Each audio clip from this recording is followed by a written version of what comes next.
Winners never back down from a challenge. Champions know it's anytime, any place.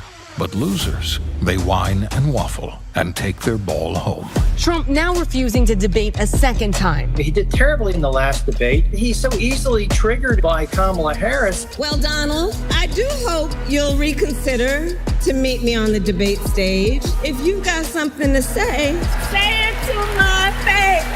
I'm Kamala Harris, and I approve this message. That's the ad that played tonight during the primetime Alabama-Georgia college football game in what's likely to be one of the most watched college football games of the year. The taunting comes in light of Harris's campaign having accepted CNN's invitation for a second debate next month on October 23rd. Kamala Harris herself took to Twitter writing, "I will gladly accept a second presidential debate on October 23rd. I hope Donald Trump will join me." To which Donald Trump responded with this comment at a recent rally in North Carolina. And they would like, just announced a little while ago as I was coming off the plane, they would like to do another debate. Although, good entertainment value. A lot of people say, oh, do it, it's great entertainment. I've already done two. One with Crooked Joe Biden at CNN, and the other one with Kamala on ABC. CNN was very fair, I thought. Joe was driven out of the race. It was a coup, by the way, but he was driven out of the race.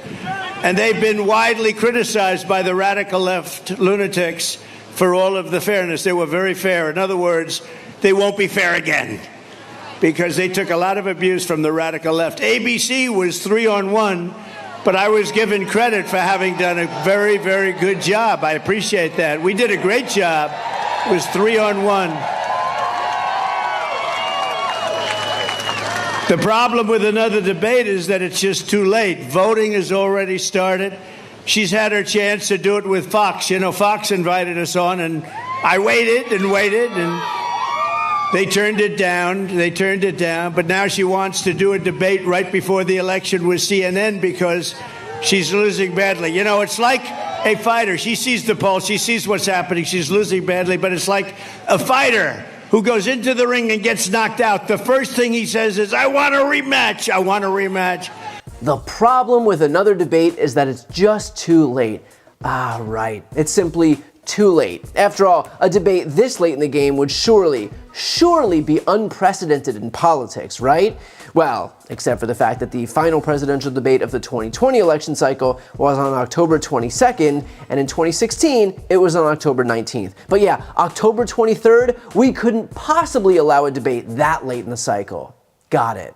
Consider, too, it's not too late for any of these other updates happening surrounding the election. It's apparently not too late for Georgia Republicans to be passing rules mandating a hand recount of all ballots, which will guarantee that ballots aren't counted for weeks after Election Day, creating a vacuum that we already know Republicans will fill with disinformation. It's apparently not too late for Trump and his campaign and the RNC to be filing lawsuits related to the election, or removing drop boxes, or challenging voter ID laws. It's apparently not too late for Lindsey Graham, on behalf of Donald Trump, to try and lobby the state legislature in Nebraska to switch their electoral vote system to winner take all. They're perfectly content to continue interfering in our electoral processes right up until Election Day itself. But apparently giving the voters a first-hand look at the candidates themselves is just a bridge too far.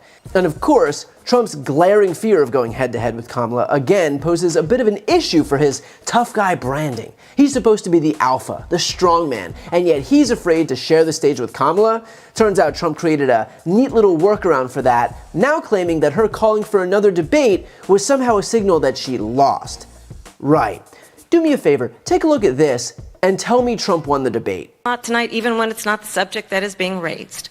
And I'm going to actually do something really unusual, and I'm going to invite you to attend one of Donald Trump's rallies, because it's a really interesting thing to watch. You will see during the course of his rallies, he talks about fictional characters like Hannibal Lecter. He will talk about windmills cause cancer. And what you will also notice is that people start leaving his rallies early out of exhaustion and boredom. And I will tell you, the one thing you will not hear him talk about is you. You will not hear him talk about your needs, your dreams, and your desires. And I'll tell you, I believe you deserve a president who actually puts you first, and I pledge to you that I will. Vice President Harris, thank you. President Trump, on that point, I want to get your response. Well, I would like to respond. Let me just ask, though, why did you try to kill that bill, and successfully so, that would have put thousands of additional agents and officers on the border? First, let me respond as to the Please. rallies. She said people start leaving. People don't go to her rallies. There's no reason to go. And the people that do go, she's bussing them in and paying them to be there, and then showing them in a different light. So she can't talk about that. People don't leave my rallies. We have the biggest rallies, the most incredible rallies in the history of politics. That's because people want to take their country back. Our country is being lost. We're a failing nation. And it happened 3.5 years ago.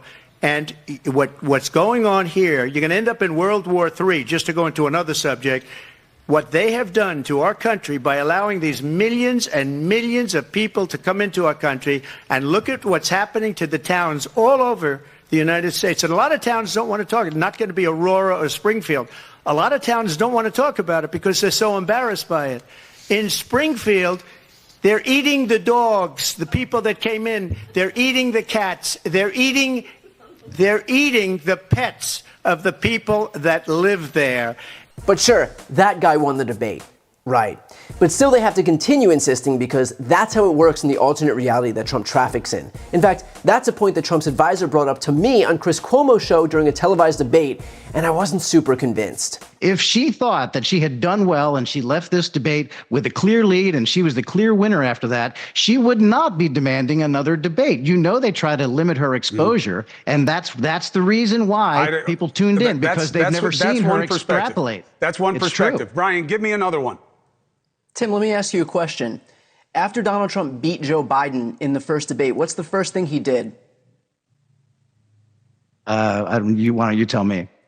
He requested another debate with Joe Biden. So if you're claiming that the winner all of a sudden doesn't want another debate, that is no. It's a different circumstance. Because Donald Trump doesn't get hidden away for 51 days and then have to do a joint interview with someone as his only appearance. It's funny that you say Not that the too, same because thing. Kamala Harris has been been crisscrossing the country: Nevada, Pennsylvania, Michigan, Wisconsin. That's not this. Reading a speech off a teleprompter is not the same thing as sitting down for interviews or engaging in debates. You know that perfectly well. They limit those opportunities. You know that's true. You know it's true. I would worry less about Kamala Harris, who is ascendant in every poll, who is leading in polls even in North Carolina and Nevada right now. And